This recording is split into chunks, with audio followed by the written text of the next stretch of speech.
മദ്രസക്ക് രൂപം കൊടുത്തു. മദ്രസ ഇല്ലായിരുന്നു, ആർക്കും മദ്രസ ഇല്ല. സമസ്ത രൂപീകരിച്ച് കുറച്ചു കാലം കഴിഞ്ഞു, മദ്രസ തുടങ്ങിയിട്ടില്ല. ഒത്തുപള്ളികളായിരുന്നു. പള്ളിന്റെ ഉള്ളിൽ ഒരു ഉസ്താദ് ബാങ്ക് കൊടുക്കാനും അയാൾ തന്നെ, ഖുത്ബയും അയാൾ തന്നെ ഈ കുട്ടികൾക്ക് പലകയിൽ എഴുതിയിട്ട് പഠിപ്പിച്ചു കൊടുക്കും. കമ്മിറ്റി ഉണ്ടോ? കമ്മിറ്റി ഇല്ല. മുത്തവല്ലിമാർ, ഓരോരോ പള്ളിന്റെ മുത്തവല്ലികളെ പറ്റി അറിഞ്ഞാൽ നമ്മൾ അത്ഭുതപ്പെട്ടു പോകും. വെള്ളിയാഴ്ച വരും, മുറുക്കാൻ കെട്ടുമായി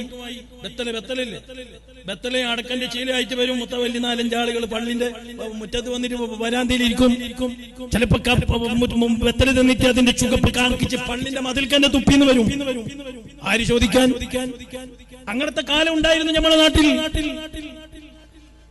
അവിടേക്കാണ് MA ഉസ്താദ് കടന്നു വരുന്നത്. ഇങ്ങനെ ആയാ പോരാ, നമ്മളെ കുട്ടികൾ വളർന്നിട്ട് വലിയ പണ്ഡിതന്മാരാകണ്ടേ? അവർക്ക് നമുക്കൊരു സിസ്റ്റം വേണ്ടേ? അവർക്ക് സിലബസ് വേണ്ടേ? ക്ലാസുകൾ വേണ്ടേ?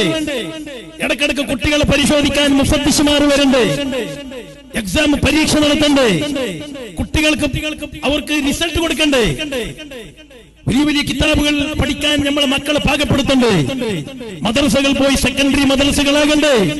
അവിടെ നിന്ന് ദർസിലേക്ക് എത്തണ്ടേ? അറബി കോളേജിൽ എത്തണ്ടേ? വെറും ഈ മുറുക്ക